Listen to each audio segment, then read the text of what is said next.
1절로 9절까지의 말씀, 귀 있는 자는 들으라 라는 제목으로 나누겠습니다. 주님, 오늘 우리에게 주의 말씀을 듣는다는 것이 무엇인지에 대해서 증거하고 계시죠. 오늘 말씀을 통해서 그 말씀이 우리의 삶에 성육되는 그 비밀이 우리에게 풀어지는 시간이 되기를 주의 이름으로 축원합니다. 오늘 마태복음 13장 1절의 말씀은 이렇게 시작합니다. 그날 예수께서 라고 시작하죠. 그날이라고, 특별히 그 날이라고 지칭한 에케이노스 이런 말인데 특별한 의미가 있는 날입니다. 왜 마태는 그 날을 기억하고 그 날을 중요히 여기냐면 그 날은 특별한 사건이 있는 날이기 때문이죠. 그날 주님은 그의 가족들이 찾아왔는데 12장 48절에 누가 내 어머니며 누가 내 동생들이냐 이렇게 말씀하시면서 하늘의 가족이 있음을 말씀하셨어요. 놀라운 충격적인 겁니다. 가족을 중심으로 공동체를 구성하고 있는 유대 사회에서 주님이 누가 내 가족이냐라고 말씀하시며 하나님의 말씀을 듣는 자, 하늘에 계신 내 아버지의 뜻대로 하는 자가 내 형제요, 내 자매고 어머니다 라고 말씀하신 거죠. 그 말씀이 너무나 큰 도전이 되고 그 말씀이 충격이 되었는데 바로 그 말씀을 증거한 그날에 주님께서 오늘의 씨 뿌리는 자의 비유를 말씀해 주셨다는 겁니다. 씨 뿌리는 자의 비유는 교회에 다니는 교회 교인들보다 교회 밖에 있는 분, 세상에서도 누구보다 잘 알려져 있는 그런 주님의 말씀이고 비유죠. 그 비유를 증거해 주셨다는 겁니다. 예수께서 집에서 나가사 바닷가에 앉으심에 그 집이 누구의 집인지 모르겠지만 아마도 제자들의 집이었겠죠. 혹자는 갈릴리 가버나움에 있었던 베드로의 집일 것이다 이렇게 추측하기도 합니다. 예수님께서 집에서 나가서 그 가르침, 그 말씀을 전하는 것에 힘써 사역을 하셨다는 거죠. 2절에 큰 무리가 그에게로 모여 온 무리는 해변에 서 있더니 무리라는 말이 나오는데 이 무리라는 말은 오클로스 이런 뜻입니다. 오클로스라는 말은 보통은 사람들의 군중의 모임을 플레도스 또는 데모스라고 얘기하는데 오클로스라고 하는 말에는 가치 판단의 뜻이 들어있는 거예요. 사실은 무리라고 해석했는데 약간 그 모임 자체를 낮게 평가하는 뜻이 들어있습니다. 그 떼거리가 뭐 이런 뜻이 더 정확한 것이겠죠. 그 의미는 종교적으로 훈련받고 신심이 있는 사람들이 아니라 사실은 아프고 병들고 줄이고 배고픈 자들이, 절실한 자들이 주님 앞에 모여들고 있음을 보여주고 있는 것이죠. 예수님을 따랐던 사람들은 이런 아프고 병든 자들이었습니다. 줄이고 배고픈 자들이었죠. 그들에게 주님이, 그들에게 빵을 주시며 병을 고쳐주시는 주님이 무엇보다 소중하게 여기는 것은 그들에게 하늘의 말씀을 증거하는 것이죠. 그것이 삶의 답이기 때문입니다. 그런데 주님의 말씀이 왜, 어떻게 우리의 답이 되는 것일까? 그것이 우리에게 도전이 되는 것이죠. 3절에 예수께서 비유로 여러 가지를 그들에게 말씀하여 이르시되, 비유로 주님은 늘 말씀하시죠. 비유라는 말은 파라볼레 이런 말인데, 파라라는 것은 옆에 이런 뜻이고 볼레라는 것은 던진다는 것입니다. 옆에 세웠다. 비슷한 이야기를 다시 옆에 세워서 하시는 거죠. 주님은 주님의 귀한 가르침의 말씀을 다 이야기로, 비유로 말씀하세요. 이것이 기가 막힌 것이죠. 주님이 이 말씀을 풀어서 다 설명해 주셨더라면 이 말씀은 완전히 오해되었을 것입니다. 완전히 곡해되고 수많은 종교들이 여기서 생겨났을 거예요. 그런데 주님이 비유로 말씀하셨기 때문에 그 비유의 뜻이 시간과 세월을 넘어서 어떤 환경과 고난 가운데서 우리에게 살아있는 영의 말씀으로 역사하게 되는 것이죠. 이것이 사복음서에 나타나 있는 공통적인 비밀입니다. 바로 비유로 말씀하고 계신다는 거죠. 비유로 주님이 뜻을 말씀하시는데 오늘은 씨 뿌리는 자의 비유인 거죠. 이 씨 뿌리는 자의 비유는 깊은 것입니다. 주님은 귀 있는 자는 들으라 이렇게 말씀하고 계십니다. 주님이 말씀을 증거하고 계시는데 길가와 돌밭과 가시떨기와 좋은 땅에 대한 비유를 이야기로 말씀해 주시는 거죠.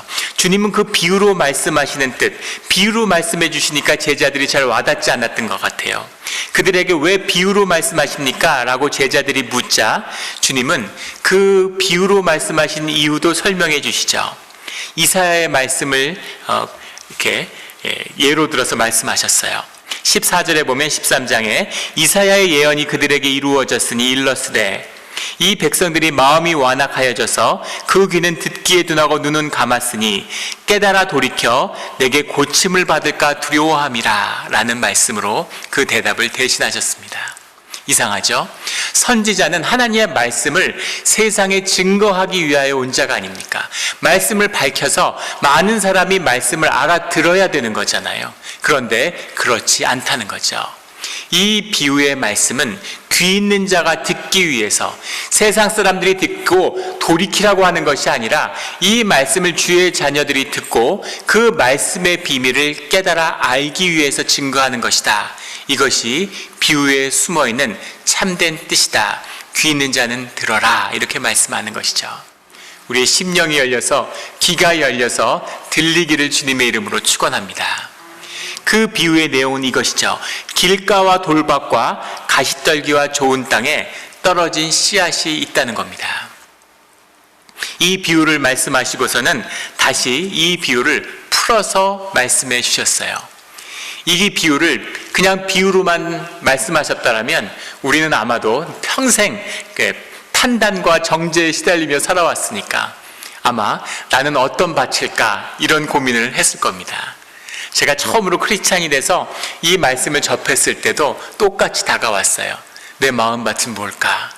내 안에 정죄감이 떠올라지는 거죠. 나는 길갈과 돌밭일까? 나는 가시떨기일까? 좋은 밭일까? 이런 마음이 우리 안에 드는 겁니다. 그런데 주님이 주시는 말씀은 사실은 우리의 밭이 좋고 나쁨을 이야기하고 있는 것이 아니죠. 이 말씀에 숨은 첫 번째 비밀은 주님이 말씀하시는, 주님이 그 말씀이 마음에 떨어져서 우리의 삶의 자리에 떨어져서 그 말씀대로 살아갈 때 그 말씀이 성육이 되는, 그 말씀이 하나님이신데 하나님을 말씀으로 받아들여서 그 말씀을 믿고 살아가는 우리의 삶의 자리에서 성육이 일어나는, 우리의 말씀 가운데 하나님의 말씀이 우리의 몸으로 나타나는 그 비밀을 말씀하고 계시는 거죠. 이것은 예수님의 고백이기도 합니다. 예수님이 살아오셨고 예수님이 우리에게 보여주신, 예수님이 그 말씀, 하나님의 말씀을 받아서 그 말씀이 이 부족한, 이 미진한, 이 불편한 이 육신 가운데 임할 때 그 말씀을 믿고 살아가면 그 말씀이 성육해서 하나님의 형상이 우리 가운데 나타나는 비밀을 예수님이 사시고 우리에게 증거하시는 거죠. 그 비밀을 우리에게 말씀하고 계시는 겁니다. 이것이 이 육신인 이 땅의 자리에 하늘의 씨앗이, 말씀의 씨앗이 떨어져서 그 말씀이 자라나는 비밀인 거죠. 생명의 비밀을 말씀하고 있는 겁니다. 그래서 우리가 주님의 말씀을 받아야 되는 거죠. 그 말씀을 받아야 되는데 그 말씀이 돌밭이 될 수도 있고 길가가 될 수도 있고 가시덤불이 될 수도 있다는 겁니다. 그 말씀을 받는 우리의 삶의 자리가 길가나 돌밭이 되어서 말씀이 썩어질 수 있다는 거죠. 그런데 주님이 주시는 또 하나 귀한 은혜의 증거는 주님이 그것을 가리지 않고 조건 없는 주님의 말씀의 씨앗을 뿌리신다는 거죠. 얘는 돌밭이 될 거야. 얘는 길가가 될지 몰라. 얘는 기껏 불어서 자라나 봐야 결국 가시덤불에 가려질 거야. 그런 이유로 씨앗을 뿌리지 않는 주님이 아니시라는 거죠. 주님은 믿음으로 우리의 삶의 가능성을 믿고 우리를 믿어주시고 우리에게 말씀을 주신다는 거죠. 그 말씀이 이 예배당 밖을 벗어나지 못하고 나가면서 주차장에 떨어질지라도, 그 말씀이 삶의 자리에 뿌리 내려서 자라나지 못하고 우리 삶이 다시 주중에는 세상에 속해서 세상의 종노릇을 하는 자일지라도 우리의 마음이 내 안에 정욕과 탐욕에 갇혀서 그 말씀에 열매를 맺지 못하는 그런 것에 머무를지라도 주님은 다시 한번 믿음으로 우리의 삶에, 우리의 가능성을 믿어주시고 우리의 삶에 조건 없이 씨앗을 뿌려주신다는 겁니다. 이것이 주님이 우리에게 말씀을 증거하는 비밀인 거죠. 이런 믿음으로, 이런 기대로 말씀을 받는 겁니다. 마귀는, 세상은 우리에게 겁을 주죠. 안 돼. 너희는 사랑할 수 없어. 야, 너 사랑 한번 해봤다가 당하는 거절감이 어떤 건지 알지. 네가 또 한 번 상처받으면, 네가 마음을 열었다가 또 한 번 좌절하면 그때는 어떡할래? 라고 겁을 주는데, 주님은 우리에게 마음을 열고 용기를 가지고 너희 마음에 이 받은 말씀의 씨앗을 뿌리라고 그렇게 우리에게 권면하고 계시는 거죠. 믿음으로 말씀의 씨앗을 뿌리고 받는 우리 모두가 되기를 주의 이름으로 축원합니다.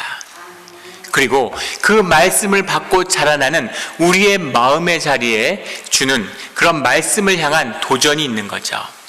주님이 그 말씀을 직접 풀어서 우리에게 설명해 주셨어요. 그 말씀 그대로입니다. 18절에는 그런즉 씨 뿌리는 비유를 들으라, 이렇게 말씀하시는 거죠. 길가에 뿌려졌다는 것은 악한 자가 와서 그 마음에 뿌려진 것을 빼앗나니, 이렇게 말씀하셨습니다. 악한 자라고 이야기되어 있는데 평행절인 마가복음 4장 15절에 보면 이것을 사탄이다 라고 이야기하죠. 말씀을 주님이 주셨는데 주자마자 그 말씀을 물어가는 자들이 있다는 거죠. 사탄이 와서 영적으로 우리를 공격해서 그 말씀을 앗아가 버린다는 겁니다. 영의 공격으로 그 하나님의 말씀 자체를 우리의 심령 가운데, 우리의 마음밭에 그 뿌리 내리고 그것이 자라날 기회조차 없이 영적인 공격 안에 우리가 노출되어 있다는 거죠. 그런데 사실은 이것이 가장 낮은 형태의 공격이라는 겁니다. 마귀의 공격, 사탄의 공격이 커 보이지만 주 안에 있을 때, 우리가 주님의 이름으로 공동체를 이루고 예수 그리스도의 이름으로 예배 전에 나올 때 마귀가 우리 가운데 역사할 수 없는 것이죠. 마귀의 권세로 말씀을 함부로 물어갈 수 없는 것입니다. 그래서 이 도전이 가장 약한 도전인 거죠. 가장 강한 도전처럼 보이지만 이것은 우리가 얼마든지 예수주 그리스도의 이름으로 물리칠 수 있는 도전입니다. 그런데 이 도전을 물리쳐도 우리에게는 또 다른 도전이 기다리고 있다는 겁니다. 그것이 돌밭의 비유라는 거죠. 21절에는 그 속에 뿌리가 없어 잠시 견디다가 말씀으로 말미암아 환난이나 박해가 일어날 때는 곧 넘어지는 자다. 20절에 돌밭에 뿌려졌다는 것, 즉시 기쁨으로 받되, 받자마자 기쁨으로 받고 그것이 뿌려지자마자 바로 싹을 틔웠다는 거죠. 빨리 말씀의 결실이 삶 가운데 나타났다는 겁니다. 그런데 이 영의 역사는, 말씀의 역사에서는 빠르고 늦는다는 게 의미가 없는 거죠. 말씀의 역사는 뿌리 내려서 우리 삶에서 결실을 맺고 열매를 맺어가는 것이 소중한 것이지, 누가 빨리 싹을 틔웠느냐는 중요하지 않습니다. 누가 주님을 먼저 영접했냐, 누가 더 교회를 오래 다녔냐, 아무 의미가 없는 것이죠. 빨리 나타났지만 먼저 된 자가 나중되는 역사가 우리 가운데 있다는 겁니다. 빨리 싹은 텄는데 그 말씀으로 말미암아 환난이나 박해가 일어난다는 거죠. 주의 길을 가고 주의 이름으로 살아가겠다고 결단할 때, 우리가 세상에 속해 살고 주님이 말씀을 우리에게 주시고 우리를 광야로 내보내시죠. 그 광야의 시험과 광야의 어려움이 우리에게 닥쳐온다는 겁니다. 그때 말씀을 믿고 말씀으로 그것을 이겨내야 되는데, 그 박해와 환난이 말씀으로 말미암았기 때문에 거기서 넘어지고 말씀을 놓치는 자들이 있다는 거죠. 우리가 실제 그런 일들을 경험하고 또 그런 일을 많이 보지 않습니까?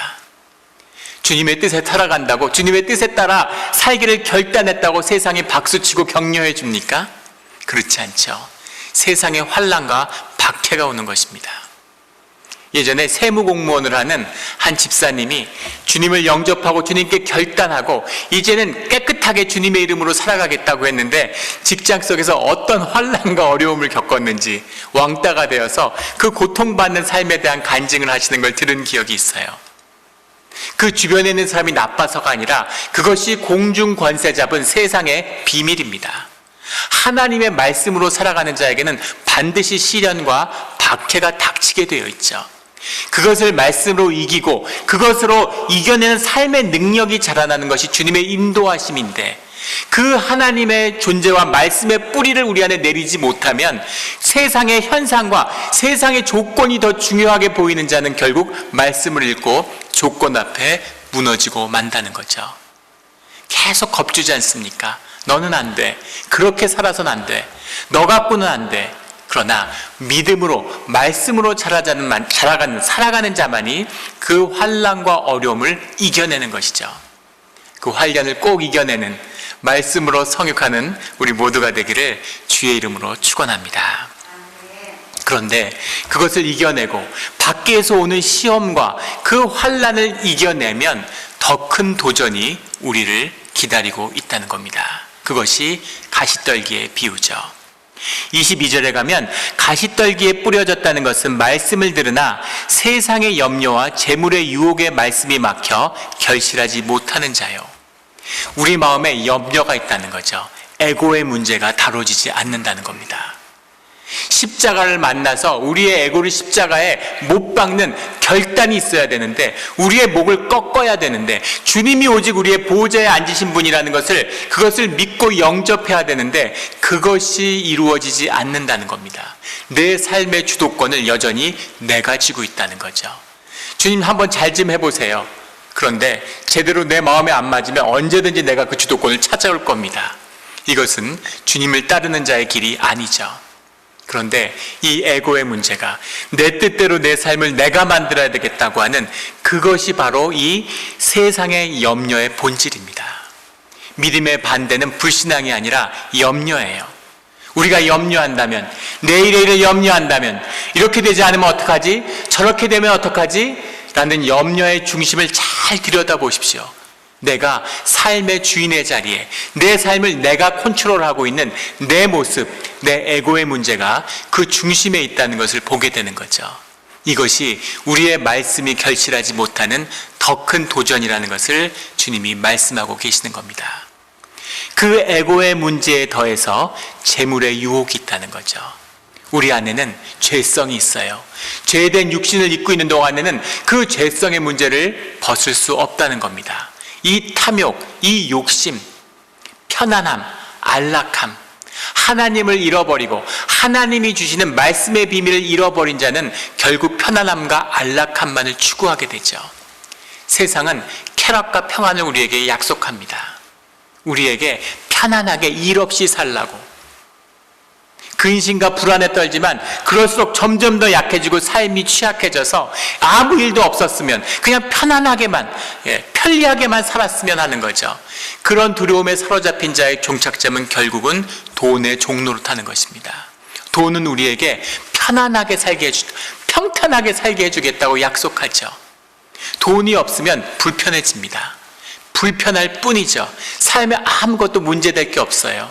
다만 불편할 뿐이죠. 그런데 돈의 종로로 타면서 근심과 불안에 떨면서도 삶이 평안해진다고, 안락해진다고, 쾌락을 갖다 준다고 돈의 종로로 타며 삶을 파괴하려고 하는 것, 이것이 밖에서의 공격이 아니라, 사단의 공격이 아니라 우리 마음 안에 있는 죄성의 문제가 있다는 거죠. 이것이 말씀을 막는, 말씀으로 성육하는 것을 막고 있는 더 큰 도전이라는 것을 주님이 말씀하고 계시는 겁니다. 그것을 이겨낸 자들은, 그 말씀을 진정으로 우리의 마음밭에 받아들인 자들은, 영접하고 그 말씀을 따라 살아가며 말씀을 먹고 마시며 사는 자들에게는 그 말씀이 생명이 되어서 우리에게 주어져 있던 생명의 역사가 자라나게 된다는 겁니다. 이것이 생명 역사의 비밀이죠. 23절에 좋은 땅에 뿌려졌다는 것은 말씀을 듣고 깨닫는 자니 결실하여 어떤 것은 100배, 60배, 30배가 되느니라. 이것이 생명 역사의 비밀입니다. 현상에는 1 더하기 1은 2가 되고 2 더하기 2는 4가 되지만 생명의 역사는 30배, 60배, 100배 무한대의 역사를 우리 가운데 역사하는 것이죠. 생명이 피어나면 그 생명의 역사가 삶을 지배하는 겁니다. 꽃이 피어나는데 아름답잖아요. 꽃이 꽃을 피우려고 열심히 노력을 할까요, 안 할까요? 꽃은 노력하지 않죠. 꽃은 그냥 꽃으로 살 뿐이에요. 그런데 꽃으로 살기 때문에 아름답게 피어나는 거죠. 그 아름다움으로 세상을 밝히는 겁니다. 이것이 생명의 역사죠. 내가 나로 살면 내 삶에 숨어있던 가능성이 피어나는 거죠. 내가 그냥 나로 사는데 내 삶의 능력이 넘쳐나는 거죠. 그래서 그 삶의 모든 것을 얻지만 누리는 겁니다. 묶이지 않고. 이것이 생명의 비밀이고 생명의 축복이죠. 네가 그냥 너대로 살면 돼. 그러면 넌 정말 아름답고 네 삶의 가능성이 피어난다. 그런데 내 삶의 길도 모르고 탐욕과 욕심에 젖어서 어렵고 힘들게 살아가는 거죠. 예전에 한 40대 초반에 집사님인데 아주 정직한 분이신 거죠. 그런 상담을 받은 적이 있습니다. 의사가 되고 의사로서 성공적인 삶을 살고 있어요. 그런데 개인적으로 이야기하는데 그 삶의 어려움 때문에 눈물을 흘리시면서 아픔을 이야기하시더라고요. 부모에게 물려받은 유산, 우리 이민자의 아픔이죠. 모든 사람의 아픔일 겁니다. 생존의 두려움을 자식에게 유산으로 물려준 거죠. 그래서 의사 돼야 된다. 전문직 아니면 이민자는 안 된다. 그래서 의사 되라고 그래서 아무 고민 없이 의사가 되고 부모님이 기뻐하고 부모님의 소원을 풀어드리기 위해서 의사가 돼서 살아온 거죠. 그런데 의사란 직업이 맞지 않는 겁니다. 다르게 살아보고 싶었는데, 다른 삶의 꿈이 있었는데 그냥 세상에 묶여서 살다 보니까, 세상의 종로로 사는 걸로 살다 보니까 삶이 점점 쪼그라들고 왜소해지고 힘들고 어려워지는 거죠. 의사란 직업이 얼마나 귀한 직업입니까? 사람을 살리고 세상에서 존경받고 세상에서 보상을 그만큼 받잖아요. 그런 귀한 자리에 섰다고 해서 귀해지는 게 아니라는 것을 경험하는 거죠. 왜냐하면 내 자리가 아니기 때문인 거죠. 자신의 삶의 자리에 제 밭에 자기의 씨를 뿌리는 자와 같다. 제 밭에 말씀을 뿌리는 것이 천국의 비밀이다라는 것처럼 그 말씀을 자신의 삶의 자리로 영접해 드리는 자만이, 자신의 진실한 삶의 자리에 주님의 말씀을 만나는 자만이 이 생명의 비밀을 꽃피울 수 있는 것입니다. 그것이 아닌 자들은 아무리 말씀을 들어도 세상의 종노릇할 뿐이라는 것을 주님이 말씀하고 계시는 거죠. 주님이 오병이어로 떡을 줄 수도 있고 아픈 자들을 고쳐줄 수도 있겠지만, 그렇게 나음받은 자들은 또 아파질 겁니다. 그렇게 배를 채운 자들은 또 고파지죠. 더 주님께 매달리고, 그것이 종교가 하는 일 아닙니까? 더 주님께 매달리고, 더 주님께 빌고, 더 주님께 구하라고. 하지만 너희는 거지가 아니고 나의 자녀다. 내가 가진 모든 것은 너희의 것인데 왜 거지처럼 사느냐, 이렇게 주님은 말씀하시는 거죠. 너희 밭에 씨앗을 뿌리고 나무에 생명나무가 자라면 그 열매를 너희가 거두어야 된다. 그것이 말씀의 비밀이고, 말씀을 받는 것이, 말씀으로 성육하는 것이, 이것이 주의 자녀의 길이다. 귀 있는 자는 들으라, 이렇게 말씀하시는 겁니다. 그 비밀이 우리 가운데 풀려야 되는 것이죠. 그 고대 왕국이 있었는데 그 왕국에 왕이 있었습니다. 왕이 나라를 잘 다스리고 있었는데 그 왕에게는 한 왕자가 있었다는 거죠. 한 왕자, 외아들인데 늦게 자식을 봐서 귀하게 키운 겁니다. 그리고 그 왕자가 왕국을 이어받아야 되니까, 그러니까 왕자를 잘 키웠어야 되는 거죠. 왕자에 대한 기대와 사랑으로 아이를 키우는 거죠. 근데 왕자가 자라가면서 조금씩 이상한 거예요. 점점 이상한 행동을 하고, 점점 뭔가 좀 왕자가 이상하다 하고 생각할 때쯤에는 왕자의 증세가 점점 더 심해지는 겁니다. 정신 이상이 된 거죠. 그래서 옷을 다 벗고 빨가벗고 돌아다니고 자기 침대 밑에 들어가서 나오질 않는 거예요. 그리고 이상한 소리만 내고 음식도 먹지 않고, 왕이 점점 심려가 깊어진 거죠. 그 왕국에 용하다는 의사들은 다 불러 모으고 심리치료사, 상담사, 철학자, 교사들, 성직자들 다 데려다가 상담도 시키고 치료도 하고 약도 먹이고 모든 걸 다 해봤지만 그럴수록 증세가 점점 더 악화되는 거죠. 도대체 이 아이의 문제가 뭘까? 근데 그 외모와 그 하는 행동을 보니까 분명히 정신 이상이고 미친 건 분명한 거죠. 근데 수많은 교사들과 의사들이 그 왕자를 돌본 다음에 와서 하는 얘기는, 왕자님이 정상이 아닌 건 틀림없고 분명한 것은 왕자님은 스스로를 닭이라고 생각하는 것 같다. 사람이 아니고. 자신을 닭이라고 생각하고 닭처럼 행동하는 것 같습니다. 이렇게 얘기하는 거죠. 자기를 닭이라고 생각하는, 닭이라고 믿고 있는 이 왕자의 문제, 어떻게 할 수 없는 좌절과 절망 속에서 왕이 신음하고 있는 거죠. 그런데 어느 날 그 신 한 명이 숲속에, 왕국의 숲속에는 현인이 살고 있는데 그 현인을 초청해다가 왕자님을 한번 만나보게 하면 어떻겠습니까? 이렇게 얘기하는 거예요. 그러니까 반가워서 지금 우리가 모든, 정말 지푸라기라도 짓고 싶은 그런 마음이죠. 그래서 그 현인을 왕국으로 모셔왔는데 그 현인을 딱 보자마자 왕이 당황한 거예요. 왜냐하면 그 현인의 모습은 오히려 왕자보다 더 상태가 안 좋아 보이는 겁니다. 머리카락도 그렇고 옷매무새도 그렇고 완전히 광인의 모습으로 나타난 거죠. 그 왕이 저 사람이 뭘 할 수 있을까? 그래서 물어봤어요. 그 현인한테. 왕자가 지금 정상이 아닌데 어떻게 하면 고칠 수 있겠습니까? 그러니까 현인이 아무렇지 않게 웃으면서 왕이시여, 아무 걱정하지 마십시오. 제가 왕자님을 잘 고쳐드리겠습니다. 이렇게 얘기하는 거죠. 그래서 아니 어떻게 선생이 우리 왕자를 아무도 못 고치는데 어떻게 하면 그걸 고칠 수 있겠습니까? 그러니까 현인이 뭐라고 얘기하냐면 당신들은 전부 다 정상이기 때문에 미친 사람을 고칠 수 없습니다. 이렇게 얘기하는 거죠. 근데 나는 미친 사람이기 때문에 그래서 미친 왕자를 고칠 수 있다고, 아무 걱정하지 말라고. 그래서 왕자한테 인도가 됐는데 왕자가 있는 왕자의 방에 들어가자마자 그 침대 밑에 숨어서 밖을 이렇게 보고 있는 거죠, 왕자가. 근데 이 현인이 옷을 훌러덩 다 벗는 거예요. 그러다지만 뻘거벗고 그 현인이 그 왕자의 방에서 꼿꼿해 하면서 그냥 회를 치면서 꼿꼿해 하고 뛰어다니는 거죠.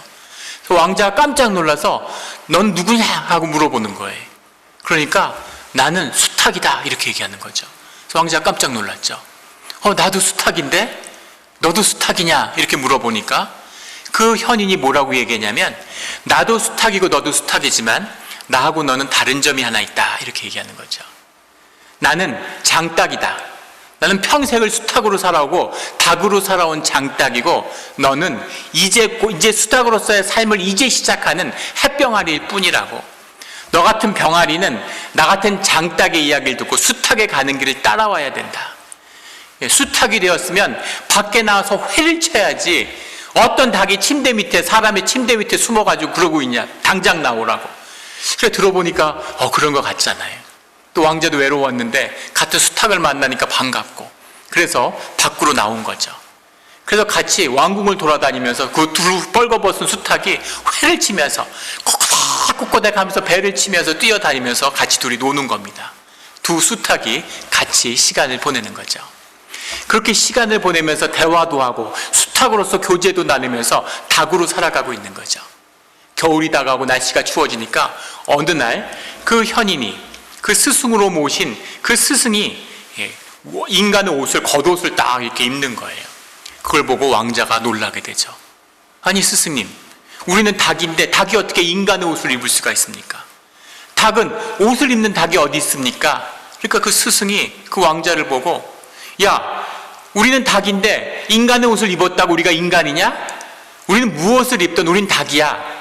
우리가 옷을 입던 옷을 벗던 우리는 닭일 뿐이다. 추워서 인간의 옷을 좀 거쳐 입기로 서니 우리가 닭인 사실이 뭐가 달라졌냐? 들어보니까 그렇잖아요. 그래서 왕자도 옷을 같이 입은 거죠. 처음엔 웃도리만 입고 다니다가 나중에 추우니까 바지도 입고 옷을 입은 겁니다. 어느 날은 보니까 그 스승이 인간의 음식을 먹고 있는 거예요. 왕자는 또다시 충격을 받았습니다. 우린 닭인데 닭 모이를 먹어야지 어떻게 인간의 밥을 먹을 수가 있습니까? 그러니까 스승이 버럭 화를 내면서 넌 아직도 멀었구나. 네가 진짜 닭이라면, 네가 진정한 수탉이라면 인간의 음식을 먹는다고 뭐가 달라지니? 인간의 옷을 입고 인간의 음식을 먹는다고 우리가 닭이 아니냐? 무엇을 먹고 무엇을 입든 어떻게 살든 우리는 닭이야. 그 사실만 변치 않으면 된다. 그 말을 들으니까 그렇잖아요. 그래서 다시 인간의 음식을 먹게 된 거죠.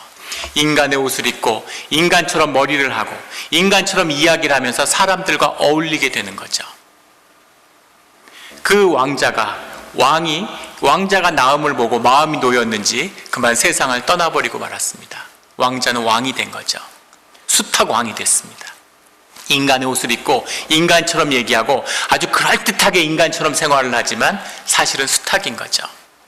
그런데 시간이 지나서 어느 날 그 스승에게 수탉이, 이 왕자가 물어보는 거예요. 스승님, 제가 인간의 옷을 입고 인간의 밥을 먹고 인간처럼 살다 보니까 내 마음이 이제는 내가 닭인지 사람인지 헷갈립니다. 내가 진짜 닭이었을까요? 난 혹시 사람이 아니었을까? 저는 닭입니까? 사람입니까? 하는 괴로움을 호소하는 거죠. 그러자 그 스승이 그 왕자에게 이야기해 주는 겁니다. 잘 들어라. 너에게 아주 중요한 진실을 말해주겠다. 너는 닭이 아니고 사람이다. 이렇게 얘기해 주는 거죠. 너는 닭이 아니라 사람이다. 네가 왜 사람이라고 생각하니? 사람의 옷을 입고 사람의 밥을 먹기 때문이냐?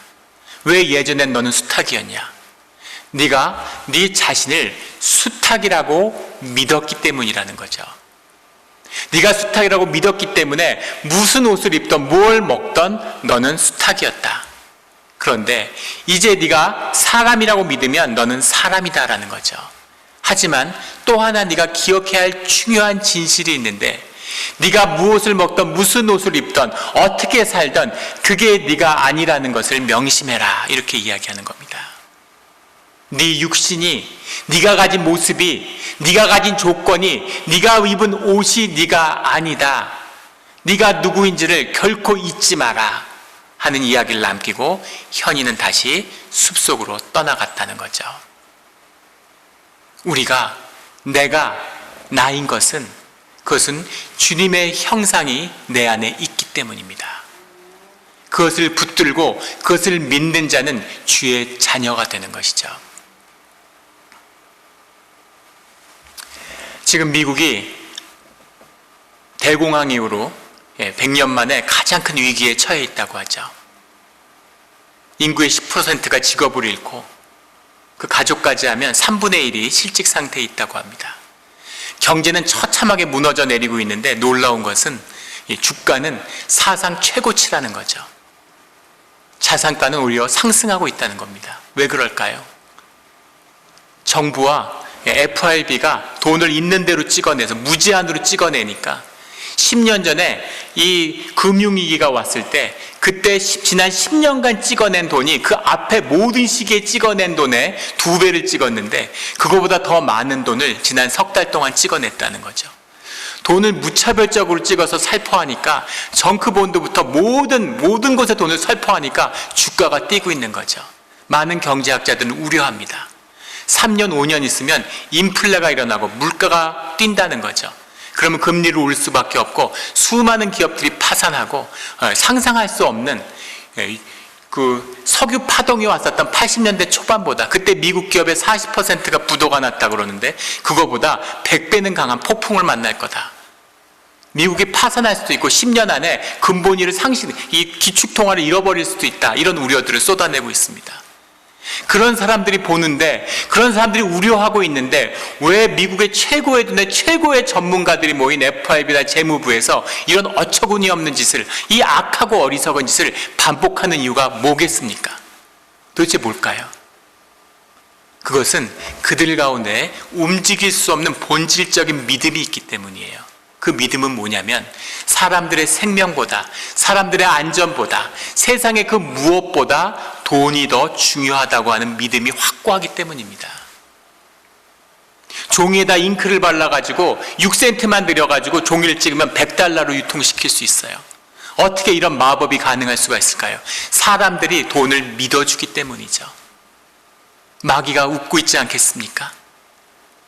하나님은 믿지 않으면서, 하나님은 믿으라고 해도 절대 믿지 않는데 돈은 아무 얘기 안 해도 죽어라 믿는 거죠. 이 확고한 믿음이, 돈을 철저히 믿기 때문에 세상의 공중 권세 잡은 자들이 세상을 다스리고 있는 거죠. 돈을 향한 움직일 수 없는 믿음이 나인 겁니다. 내가 무슨 생각을 해도, 무슨 말을 해도, 어떻게 살아도 내 중심이 돈인 거죠. 내가 그 돈을 버리고 내 믿음이 주님을 향해서 주님을 붙잡을 때, 주님을 믿을 때, 주님의 말씀이 우리의 삶의 중심이 될 때 우리 삶 가운데 하나님의 길이 열리는 겁니다. 생명의 길이 열리는 것이죠. 주님은 그 광야 길로 불러낸 이스라엘 백성 앞에서 말씀하시죠. 너희 앞에 죽음과 생명의 길, 저주와 축복의 길이 있다. 너희는 선택하라. 무엇을 믿고 살아가시겠습니까? 무엇을 믿고 우리의 삶을 의탁하시겠습니까? 시편 126편에 주님의 말씀은, 주님은 우리에게 이렇게 말씀하십니다. 눈물을 흘리며 씨를 뿌리는 자는 기쁨으로 거두리로다. 울며 씨를 뿌리러 나가는 자는 반드시 기쁨으로 그 곡식단을 가지고 돌아오리로다. 삶의 고난이 있지만, 삶의 어려움이 있지만, 말씀으로 말미암은 환난이 있을지라도 눈물을 흘리면서 씨를 뿌리라는 거죠. 그런 자는 반드시 생명의 곡식단을 그 삶 가운데 거둔다는 겁니다. 이 생명을 거두는, 이 씨를 뿌리는 우리 모두가 되기를 예수 그리스도 이름으로 축원합니다. 기도드리겠습니다. 하나님 아버지, 감사합니다. 주님이 사랑과 은혜로 우리 가운데 말씀의 씨앗을 뿌려주시니 감사합니다. 주님, 오직 말씀만을 붙들고 말씀을 먹으며 말씀으로 살아가는 삶으로 인도하여 주시옵소서. 어떤 환난이 있든지 하나님 오직 주님만을 바라보게 하시고, 주님, 우리 안에 이 탐욕과 이 정욕과 이 욕심과 이 죄악을 하나님 주님의 이름으로 끊기를 소원합니다. 주님, 돈을 붙잡고 돈을 믿는 것이 아니라 진짜 주님을 믿고 한번 살아보는 그런 주의 자녀가 되게 하여 주시옵소서. 그 열매로, 그 삶의 열매가 피어날 때 주님께 영광을 돌리는 우리 모두가 되기를 소원합니다. 감사드리며 예수 그리스도의 이름으로 기도드렸습니다. 아멘.